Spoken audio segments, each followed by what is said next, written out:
Welcome to the Philantrepreneur Show, hosted by Dr. Victoria Boyd and Pat Landaker, designed to offer tips, strategies, and insight to empower nonprofits and entrepreneurs with sustainable win-win solutions. The Philantrepreneur Show is sponsored by the Philantrepreneur Foundation, building capacity through education, awareness, and resources. We welcome your questions and input. To call in and join the show, please dial 347-945-7404.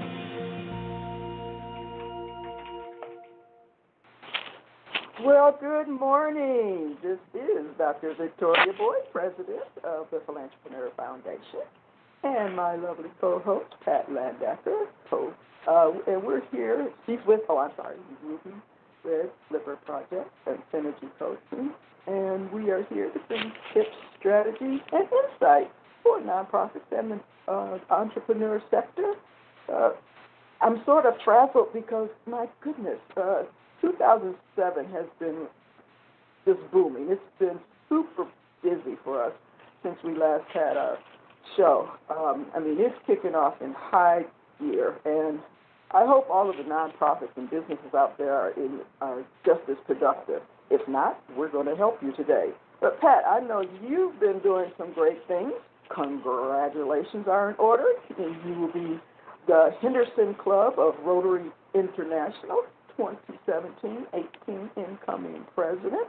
Tell us about that and what's on the horizon for you and some things you're doing. Well, thank you for the congrats. I am the Rotary Club of Henderson, Nevada 2017-2018 president.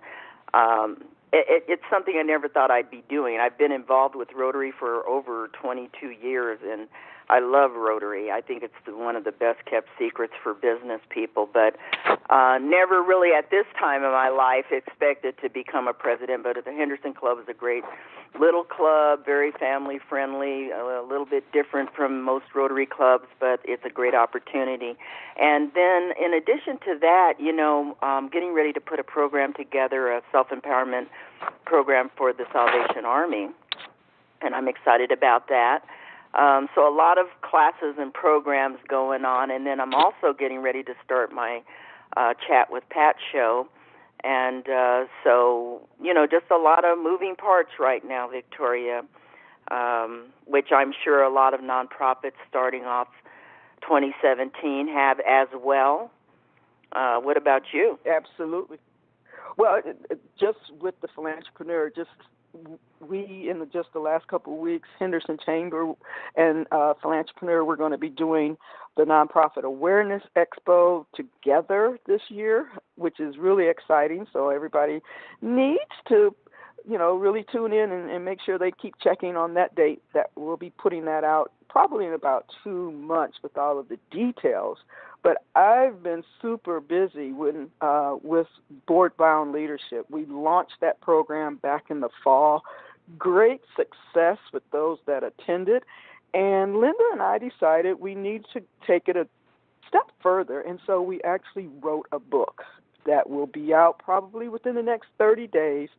And it's called Board-Bound Leadership, The 4 Essentials: Leadership, Governance, Assessment, and Fundraising. And it's a go-to book. It's a book that every board should give their board members. For new members, for their orientation, they should do that. But you'll hear a lot more about that as we get going. But just on our last show, it was really sort of intentional how we set up last show because we were trying to get individuals working in the nonprofits and entrepreneurs to be thinking intentionally about what they are going to do for 2017. If you didn't hear that show, remember our shows are all available on archives on Blog Talk Radio or the Philantrepreneur YouTube channel. So it's a great information that's available to you. But I digress. Let me get back to the last show. We were talking about intentional leadership, marketing, and programs. All of the vital elements, to build a for-purpose or for-profit business. And that discussion actually was a direct correlation to what I mentioned earlier about being productive. Productivity can come in many areas, small and large. One area that I see too often neglected is a systematic way of building lists. Lists can be your lifeline and support all the different types of needs that you have, whether you're a for-profit or a nonprofit. It can help build your donor base, clients, everything. And building that list is the first step. Are you letting the list be a part of your productivity strategy? And some of the questions you might be asking yourself right now, or you should be asking, do you have a donor marketing plan? Are you building a database of donors and supporters? How are you reaching them once you have that database? Is it consistent? Are you using social media to expand your outreach? So today, I'm really, really excited because we have the perfect guest to discuss the many advantages and applications for customer list. And we will speak specifically about nonprofit strategies. However, as I said, it's applicable to no matter what type of business you have. If you are trying to attract clients, you need a list. And so our guest today is going to be Ryan Arokasi. I always get his name wrong, and I'm sorry, of Softfront. So I want everybody out there to go grab a piece of paper, pen, because we're going to have a lot of information to give out. You need to jot it down. And we also would like your input. So give us a call at 347-947-7404. And we're going to be right back after this very brief. The Philantrepreneur Foundation. Build your capacity with our educational programs and professional services. Learn how to be a philantrepreneur, maximize your social impact, and maximize your revenue.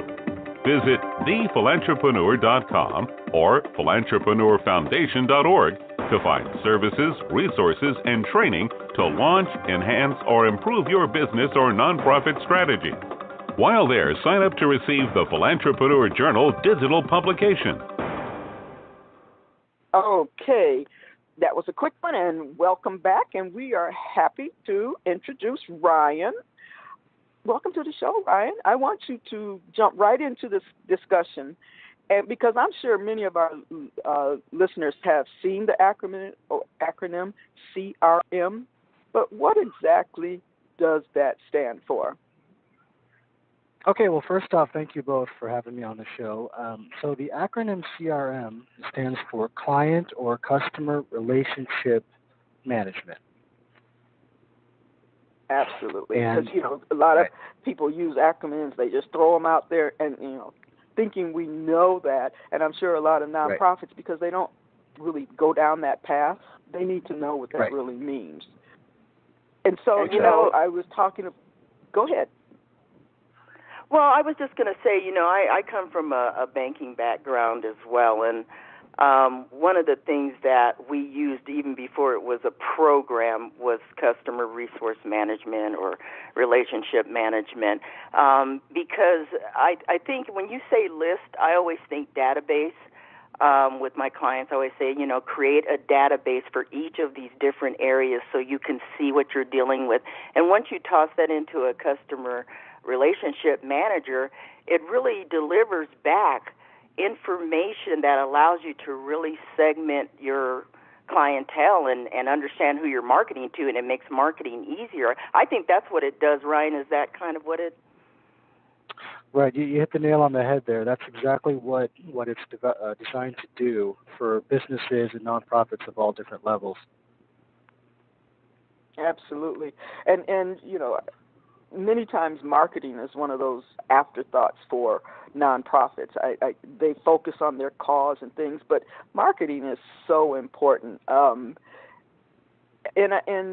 this is the time they should be really mapping out what their marketing plans are. So how is building a database of donors and supporters done within a customer relation, I should just say CRM format? Right. So the concept is really this. Every organization, whether it's a business or a nonprofit, is really built with people. So you have to have people to support you, donate, or purchase from you. If you don't have that, you're not going to really go very far.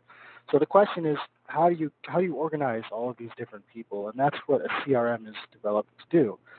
So what a CRM will allow you to do is to organize or group and classify all of those different people involved with your organization to help you to target your marketing to those specific groups. So if you're a nonprofit, for example, that maybe supports animal rights, you may have a group of people.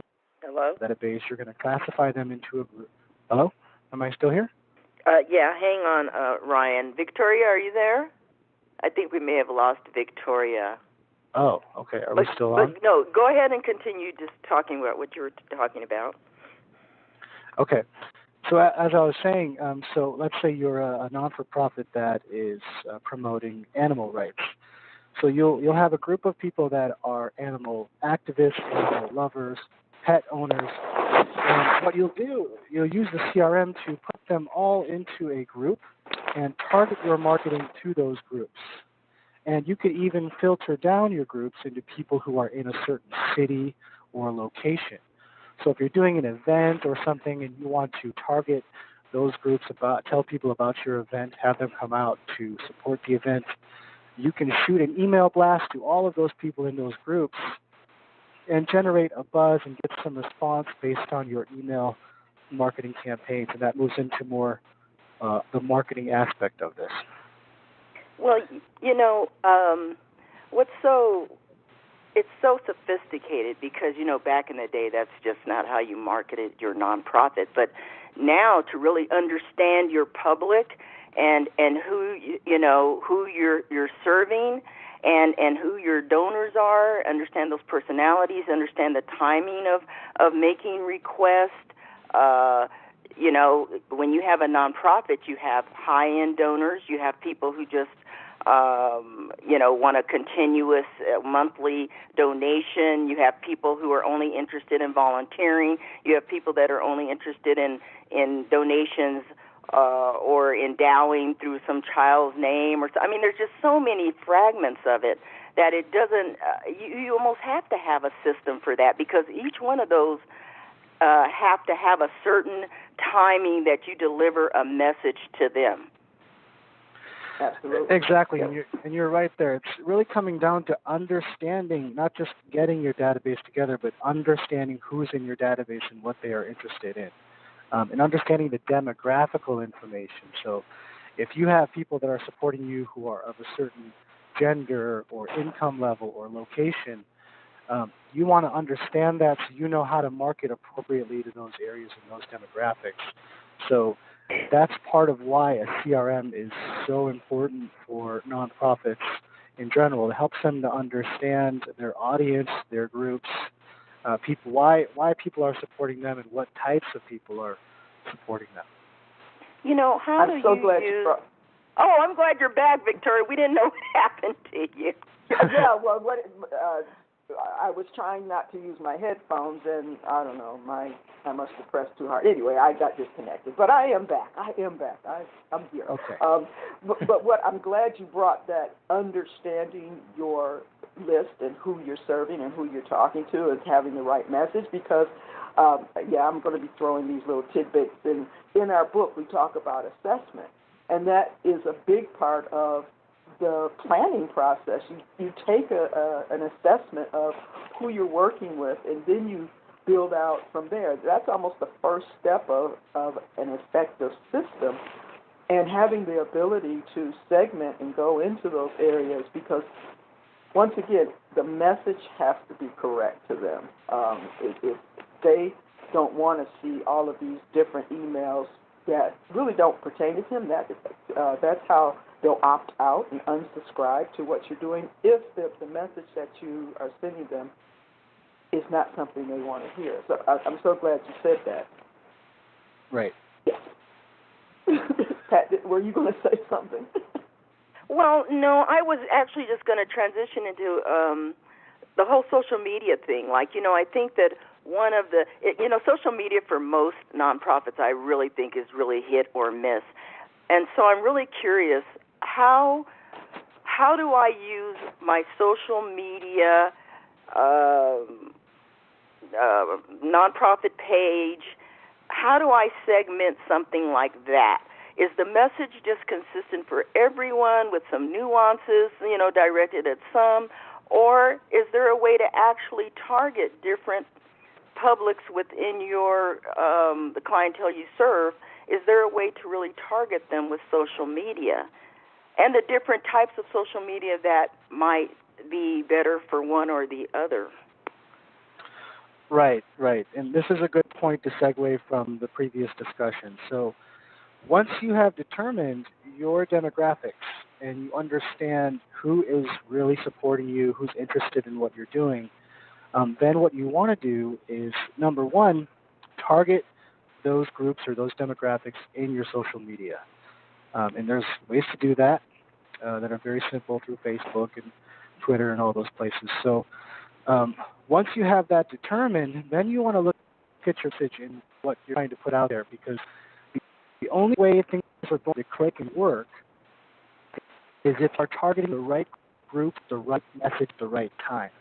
All those things have to work together in order for you to start to see results and some sort of a response from your marketing. But if you're not thinking about those three things, your marketing is going to fall off. So you have to really understand. It comes back to understanding your database, understanding who supports you, and then targeting those people. You may find out that your target demographic maybe isn't heavy social media users, so then maybe you don't want to do so much social media. However, maybe your target demographic is, I don't know, millennials or, younger people who are on social media all the time. Then you want to tailor your message to those types of demographics. So, but it really comes down to targeting with the right message. And your message could be funny, it could be creative, it could be something that evokes some sort of an emotion, which I think is more powerful. It seems like the most successful nonprofits I've seen on television or online that I've looked at really touch on people's emotions, and that draws some sort of a positive response and a lot of support and helps them become more successful. Absolutely, and that's a baseline fundamental. You have to touch their what is called a passion point, whether it's pain or that passion, something they love, and then tied to that you have a call to action. So it's a two-part element. You touch their emotions, get them thinking about it, reacting to it, and then you must end that message, the ask, as they say, a call to action. Now, you're not always asking for money or, that type of, it's not that type of ask all the time. In fact, you need to stay away from that sometimes, but you still need to have a call to action to follow up. So you've got them all emotional. Now what? You got to have the now what to go along with it. Right. And it's interesting that, even though what you offer is a tool, it's really teaching them the fundamentals of marketing strategies. It's right. Going way beyond this is just a tool that you can use, a system. It's making them understand why certain things, why other groups are successful, maybe why they have not been successful. So I love it that it's a learning platform that they can take that knowledge, those best practices, and really sort of apply it across the board, even when they're not using the tool. I mean, it's great. It's great. Go ahead. The best thing a nonprofit could have as a resource is a clear understanding of both their the person they serve and the person who funds the people that they serve. And I think that a lot of times nonprofits have a clear understanding of who they're serving, because that's how we all originate, right, out of some passion for something. But we never often, sometimes we just don't grasp who's funding us. and we don't make the connection for them why they're funding us, because we can all go take a really good story, and like Victoria said, a lot of times we have these great connectors with people about what we're doing, but what happens is those fall to the wayside because we never really connected on the things that really matter to the funders and the volunteers and people like that. And so, another thing that CRM can do for a nonprofit is to help them have a clear understanding of who they are dealing with on all sides. I mean, CRM does so many things. It's unbelievable what you can program that to do for you. And so, Ryan, when you advise your clients and everything, what is the first thing that you ask them to do or to share with you? Well, the first thing I like to look at is their process and what they currently have in terms of a database, how extensive it is, and I try to find where they may have some challenges and how we can help them. And most of the time, it's just, it's organizing the database, and not really having a clear cut strategy as far as their marketing goes. And a lot of people say, well, I have all of these people in my database. I have spreadsheets of hundreds of people, but gosh, we haven't talked to them in a year. And that's the difficult thing. A while back, somebody taught me about something called Mindshare, where, we all experience this when you're out shopping, and you're looking for something in particular. Believe it or not, your mind thinks, I'm going to buy this just because yesterday you heard a commercial about it, or last week you saw an email about it.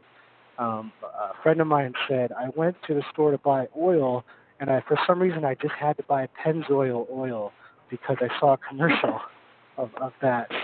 So believe it or not, I mean, it sounds like it's brainwashing, but it's marketing. It's how we're inundated every day with all of these images through being online, driving around. So when you constantly, and I don't want to say constantly as to be annoying, but when your brand is out there on a consistent basis, it helps to create that mind share and make people remember who you are. So when people ask me, they're facing all of these issues, they're trying to come up their marketing, I try to tell them that you have to get a database together and you have to have a consistent email marketing plan to keep in the back of their mind that you're always going to be there. So when they're in that giving mode or they want to support something, they're going to remember you first. And that's what a CRM is, a tool to make happen. And what I call that is front of mind. You want to be front of mind with them. And there's a strategy teaching responsible fundraising that I call it. You want to have at least in a 12-month period 10 touch points that you have contacted them at least 10 times. Now, many organizations have newsletters that they send out once a month. Fantastic. So you've got your 12 touch points. But have you touched them the correct way? The newsletter is fine. Yes, you're doing that. But there also should be other layers that are added to that. And what it does, like you said, you go to the store, you just saw a commercial. Okay, I got to get that Pennzoil. Okay? When nonprofits or individuals tell their story of success in different ways, and they are in a consistent pattern at least 10 times, that means you might take Christmas off or the December or the summer or something. But unbelievably, in the back of your communication, your list, whoever you're speaking to, you are sort of just floating there, waiting for that opportunity for them to come and support you. And it seems simplistic, and I don't know why 10 is the number. I saw it in research that it's 10 times, at least during the year, they need to see your name and what you're doing, and then you back that up, the call to action, when you ask for support. Right. And it just goes hand in hand with what the CRM process is and the marketing automation and things like that. So how would you describe marketing automation? to make, and I'm assuming a lot of people out here listening might not understand what the whole automation part of it is. Right. So automation, I mean, we remember way back when cars were invented, that was automation. It was an automatic machine you jump into, right? I mean, you go off and how people old were... we are? No, I'm just joking. Of course, you two don't remember those days, but you know, you would jump into the car, and it was a fascinating thing. You could jump into a car and go from point A to point B in an automobile. It was automated. It was fantastic, right? And now we take it for granted. We go, well, we're just in our cars every day. We forget how great this really is, right? So the future of marketing and in technology in general is really becoming automation. We're already seeing robotics and things in the next 5, 10 years. It's going to be a whole different world, a whole different ballgame. But when it comes to marketing, we automate your marketing with the CRM. So we have a marketing automation system built into the CRM. So you have your database, and of course you have to send out your emails. What we've done is we've automated that. So I'll give you one example. Let's say you have a website. Hopefully you do have a website for your nonprofit with a call to action. So people go to your website and they are interested in your nonprofit. You have a form on that website for people to donate or ask a question, inquire. Maybe they want to support and volunteer. Whatever it is, they're going to go fill out that form, and that form will connect directly to your database CRM. Once that happens, we can set up an automatic triggered email that will go out to everybody who is in that group who's filled out that form automatically. So I go to your website, I fill out the form. Within minutes, I get an email saying, hey, thank you for signing up with us. Here's some information about us. Here's what we do. Give us a call to learn more or download this booklet or something. So we automate it. So in most nonprofits, we've found out there's just so much to do, and a lot of people don't have the time. Sometimes it's one person wearing many different hats trying to organize and get their heads together around everything they have to do. So this is one way to eliminate a lot of that work. So that's what our system is ultimately designed to do. I hope the listeners are really absorbing the value of what you just said, because previous you said, how important it was to segment your list and make sure you're telling and giving the right message. By just having on your website a form where you ask some key questions and get the input from them as soon as they are put into the list, they're automatically segmented for you. You don't have to do follow-up and find out what their interests are, because you've asked those questions from day one. You did the assessment from day one. I just love that part of it. And I think people don't realize how important and valuable it is to have a initial questionnaire on the intake, as I say. You get the information from day one, and you know exactly how to speak to them. Wow, that's key. That's important. The other side of that. The one thing about that is that question or those questions, and I know, Ryan, that's got to be. Do you kind of work with your clients in terms of you have 3 questions and they've got to count, and they've got to net you the information from that little bitty question that you need about that customer? Do you work with your clients to formulate those questions? I mean, we can to an extent. We're not really, we don't really give marketing advice, but we help them use the tool to help them benefit from it, and we show them how to use it. But the biggest thing is you have to get in and really learn how to use it. Take that time. We provide free training. We have a lot of resources on our website. When you sign up, you'll get access to a help section. So we give you all the tools to learn everything you can. But the most important thing you can do is go in and just take the time to really learn the software and make the time to do it. Because once you learn how to use it and learn how to use it effectively, you're going to see the results. It's going to happen. I think we're going to run a workshop on how to use it. It Sure, just popped into my absolutely. head. We need to present a workshop on first just learning the ins and out of it, and actually in that workshop have them create their initial intake questionnaire with support from marketing people or myself Sure. who helps create their language. So I'm telling the listeners once again, we're be looking for a workshop that will happen sometime with this before spring on using the whole automated format to build your database. That's exciting. What we're going to do, though, right quick, we're going to take a quick commercial break, and we're going to be right back. The Philantrepreneur Journal, a quarterly digital publication reaching over 600,000 entrepreneurs and nonprofits. Get targeted exposure to reach your ideal customer with our unique Ads for a Cause, where 50% of the fee goes to support our nonprofit training and services programs. Together, we can make a difference, create impact, and build capacity. Visit thephilantrepreneur.com, Marketing Ads tab for all the details. Mention this show and get a 10% discount. Today's Philantrepreneur Show tip. Okay, I just want to tell you the buzz is really increasing. I've been to at least 4 different meetings over the past 4 weeks that all had a discussion on having impact in the community from a business and a nonprofit perspective. So here's just a little tip. When the business and nonprofit communities align goals intentionally, it has a domino effect.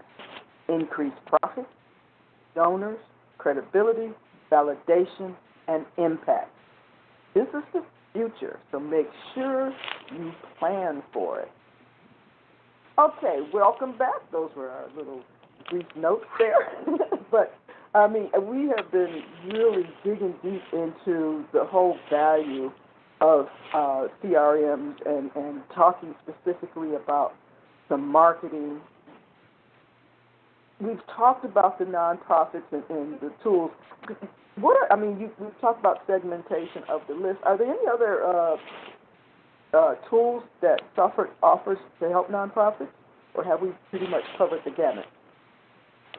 Well, there's quite a bit of tools. So we offer a way to post through you can post to your social media through SoftFront. So we have the ability to create bulk posts. So you could set up a social media marketing plan for 6 to 12 months if you want to, and have those automatically go out when you want them to go out, all those posts, however you determine it, through SoftFront. We also have a way to track your website analytics through our software. So, and this is extremely important, and I think a lot of people overlook it, but knowing your web traffic or lack thereof will help you to understand what you need to do for your marketing. So if your website's not generating a lot of traffic, you need to ask yourself why and what you need to do to help it generate more traffic. Or if your website is getting a lot of traffic, but they're not being converted into business or into donors, then you need to ask yourself, well, why isn't my website converting all of this traffic it's getting? So we have a way to track your website analytics. We also have what's called A/B testing. So what that is it's a lot of corporations use this. They send out message A to a group in the database. They send out message B to a group in the database, and they compare to see which message performs better over the other.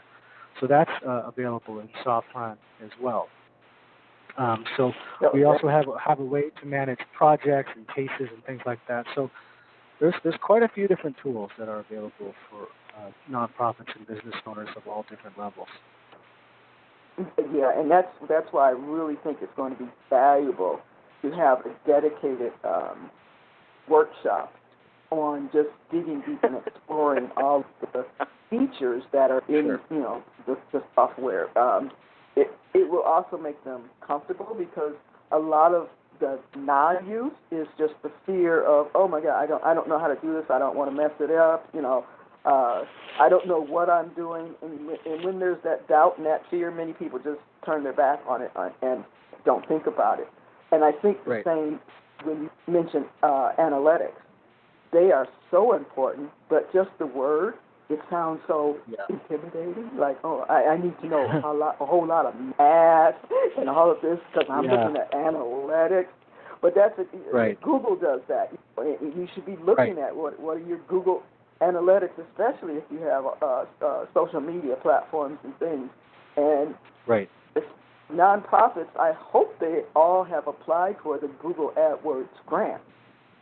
And then it really becomes important to learn messaging and reading those analytics. And I'm so glad, that with this one tool, it brings all of that together under one umbrella.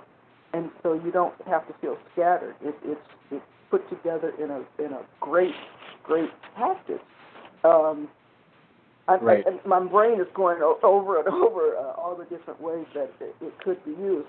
Have we missed anything? I mean, or other details, maybe for small businesses? I know we've been focused on the nonprofits, but it seems like both would use pretty much the same thing. If there's something that might be just for businesses?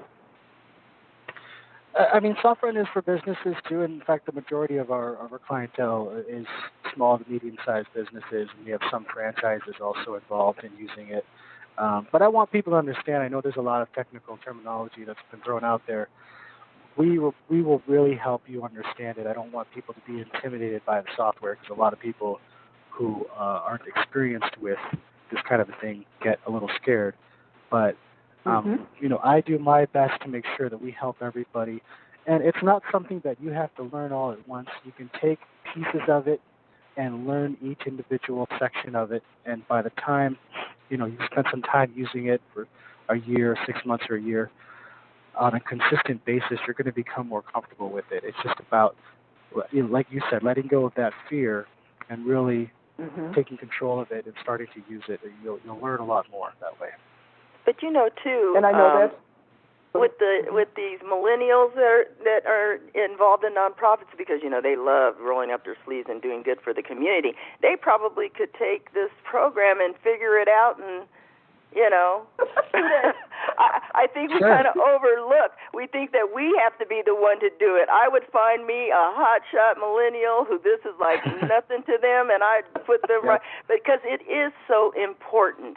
I remember I used to, like I said, I was in banking, and we really kind of saw the advent of computerized customer management and stuff like that, and when we figured out the little things we could do, it made such a difference, like letting us know when somebody was done paying off their mortgage or that they had a grandkid who was graduating from college, and we were able to send a card. And those little things made such a difference. So it has so many nuances to its CRM use, that it's just unbelievable when you really do put the time and effort in there. It really delivers almost like a book about your client. Yeah, just think how happy you are when someone wishes happy birthday. That could be automated. I was just going to say that. Even when a big company sends me a happy birthday, I get a little happy inside. I'll have to admit. Yeah, they know who I am. Wow, they remembered me. Personal. It makes it personal. And that... Yeah. It makes it so important if you've ever, I teach donor-centered fundraising, which is not about the money at all. It's about what does the donor want, what are they looking for, and it's recognition, appreciation, and communication. Right. And the act is not even in that equation because if you build those three things, they're going to automatically, first of all, have you front of mind, but their feelings toward you will be positive, and they will make not only a donation, but a larger donation. So it's really important to think about all of the, what I call sub-value and benefits that come with doing something that is systematic, automatic, and once you have it set up, it's it sort of runs itself. Yes, you have to manage it, and keep an eye on it. But once it's set up, it really takes a lot off your plate. And that's why, Brian and I, over the last few months, we've been talking about presenting workshops on this, and I see now that it will really be beneficial if we schedule out, I'll say, a series of looking at the software and segment it, just like we're talking about segmenting the list. You know what, Victoria? Well, first of all, I loved how you just created yet another class. I just love the way it just invents itself as it is needed, girlfriend. I love you. But the thing about it is that I think that when we promote this class, I think it's important that you almost make a statement. Send your left brain person. Send your social media expert to this class. Mm-hmm. If that's the person who's going to oversee it, make it easy. Sometimes managing a nonprofit as the CEO, the founder, the president, whatever, you think you have to hold the knowledge. You have to empower people to hold the knowledge and lead with you. I don't need all that knowledge in my head. I'm 62. I'm not trying to have all that. I will send you somebody who will love it to death and make it work for my organization. And so I think nonprofits have to start thinking a little bit differently in that regard as well. So for this particular class, Victoria, I think they should send that person that they know is going to embrace it. Mm-hmm. Yep, and we're going to tell them right now, start looking. If you don't have that person, start looking for them now, because the class will be happening within the next 30 to 45 days. I'm putting it out there. So find an intern, something. That's right. So, I mean, we know what people are going to gain from that, but if they want some immediate information from you, how can they get in contact with you? Where can people learn more? Tell us more about getting started with you, Ryan. Sure. So they can go directly to soffront.com. That's SOFFRONT. We have a lot of free information on our website, including a free ebook. There's some videos on there and just a lot of tips on how the CRM can help you. You can also book a demo right through the site. So you just click on book a demo, you enter your information, and then you'll get a demo time set up. And we do a virtual demo, so you can do it right from your home or at your office. So that's the best thing. If they want to contact me directly, my number is 510-413-9002. So they can contact me day or night, and I'd be happy to talk with you more about it, even if you just have questions and you want to learn more. So, but the best thing to do is go to our website and also go to the Philantrepreneur website. I think there's a link there to us, too. Yep, but, that's the best way to do that. Also, yeah, and even on this show, if you're going into the archives, in the information for this show, your contact information will be right in there, too. Knowing that we're going to present these workshops coming up, we're going to offer a 20% discount on the plan, especially if they come to the workshop. And if they want to get started right away, they just need to enter the code nonprofit discount, all one word, into the code when they're signing out and they'll get 20% off the plan. So they really, that's a great value, especially when they see how reasonable. They can get this software. I think it's going to be run about $37 a month with this discount. But don't quote me on that. But I know it's really valuable and reasonable, and they need to sign up today. So yeah, and I tell a lot of people. Go ahead. Oh, go ahead.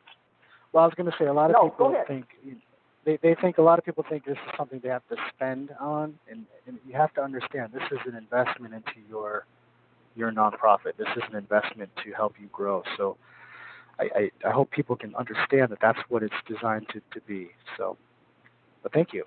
Absolutely, and even one of the sections in our book, Board Bound Leadership, we talk about investing in philanthropy, and this is your whole development department spending money on marketing, spending money on someone to do this. This is an investment, and it's not a big investment.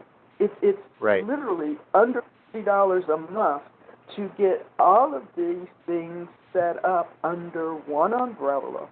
That one donor will help pay for the whole month of this entire software. So just thinking that this is an investment in your future and your sustainability. Businesses too. You got to do marketing. Go ahead. It sounds. The last program that I touched that had anything to do with nonprofits was Razor's Edge. Are you familiar with that, Ryan? Absolutely, and it does sound familiar. $50,000. Yes, well, I'll tell you what, it was a pain in the behind, and I was a volunteer for an organization in Colorado, and that was one of the things I did was do data input and stuff like that. And I just could not figure out why, sometimes you see programs and they're just hard for no reason. It's like, why? Yeah, right.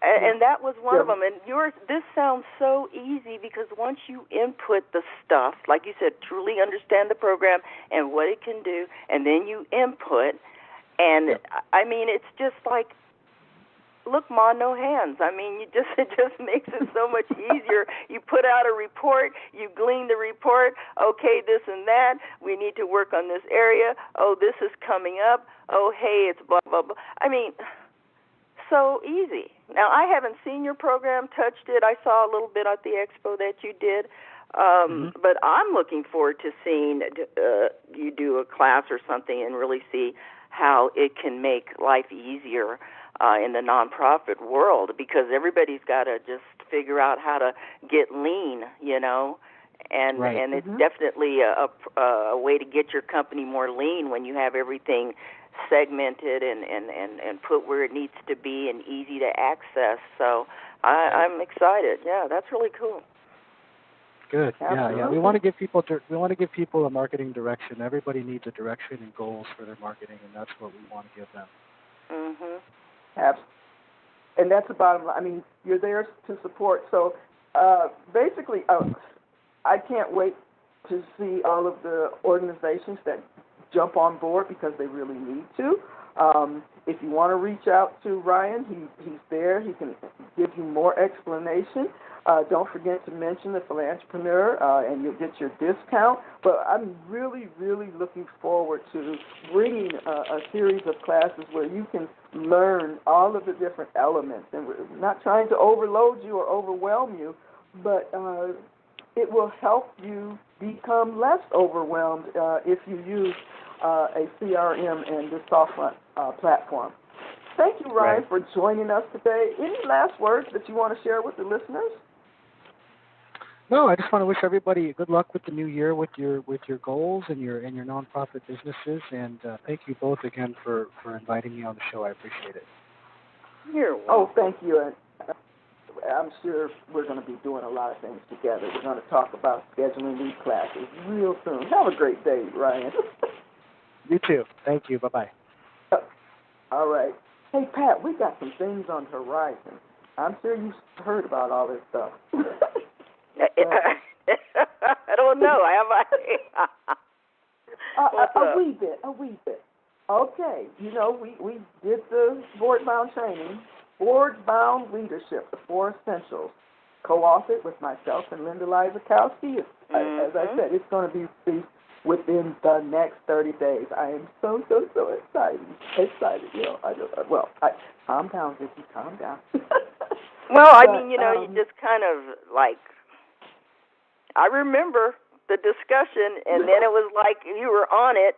That's what I love, is like you just, okay, I'm going to do this, and you did it, and I've just never seen anybody take and write a book. Now, you did have a lot of content, but then you had to contour things, and so that takes time and everything, and so, but yeah, I think you guys really created a great resource, a toolkit. That book is just everything you kind of need right there, and I think if you do want to educate your employees, your boards, whatever, on what being on a board is about, that book really breaks it down. Absolutely, and we tried to make it easy to read, broken down into bits and pieces, so you can actually read one section at a time. There's quizzes. and there's assessments that you can use from now forever. A lot of usable elements just within the book, and then we're going to still have the online toolkit that goes above and beyond if you come to the training. So I want everybody just to look for that release date. It will, like I said, be sometime within the next 30 days, and also the full 2017 schedule of Board-Bound Leadership Training, and there's going to be several different formats and the types of training that you can take for that. So I'm just excited that that has come full circle from the thought of we need specific training for board members individually, and how it just blossomed and now is a up and running program and training. I'm just so excited. And thank you to Linda Lizakowski, who stepped up and came on board. So I think between you and Linda, that's pretty much all you need in terms of understanding the 4 areas of board leadership. So I mean, it's like it's taken care of on all sides, and so I'm thinking you guys will really be able to get out there and be putting on some big-time things just based on this book. So, congratulations to both of you guys. Or you ladies, I should say. Hey, we just we're breathing a breath of relief yesterday as we said, okay, that's the wrap. No, that's great. That's fantastic. So, but anyway. Now, you know what I was going to ask you, though? Is the book going to be, it's going to be hardbound or paperback or whatever? It's not going to be an e-book, right? A Kindle. Yes, it will be an e-book and a paperback available. We're encouraging paperbacks because, either way, but when boards bring on new members, they have to do orientation. They should keep these books on hand, to hand to these new members, because it will answer all of the questions on day one. It could be their semi-board handbook because it covers every aspect, the roles and responsibilities of being on a nonprofit board. So that's where we really see the value. Just like the CRM software, it's taking off your to-do list. It's really simplifying that whole process of board orientation and making sure that they have the proper training, skills, knowledge, and understanding of what their roles and responsibilities are. So I think will you guys be using it in your classes at UNLV? We'll think about that. It has to be introduced and approved. We can't wait until it's out there. It has to be finished and out there. So we'll see. I know I've been using content from it for the last 9 years, so it's now just sort of put together in one place. But we'll see. That has to. But we discussed, Linda and I, about how we can introduce it to a lot of the associations that do different board training and have them adopt it as we don't want to call it a textbook because it's more of the guide that they follow. So we'll see. The industry is going to be excited. Yep. Any last words of wisdom? Pat, we've come to the end of another show. I'm excited. No, ma'am, I'm done. But anyway, thank you for listening, and we'll talk next time. See you next. Yep. And in the meantime, we always ask, are you a philantrepreneur? Thank you for tuning in to the Philantrepreneur Radio Show, hosted by Dr. Victoria Boyd and Pat Landaker. Get involved. Follow us on Facebook and other social media outlets. If you wish to share comments or suggestions or appear as a guest on our show, visit www.philantrepreneurfoundation.org. To contact us, email support@pcclv.org. The Philantrepreneur Radio Show is a production of and sponsored by the Philantrepreneur Foundation, a 501c3 tax-deductible organization.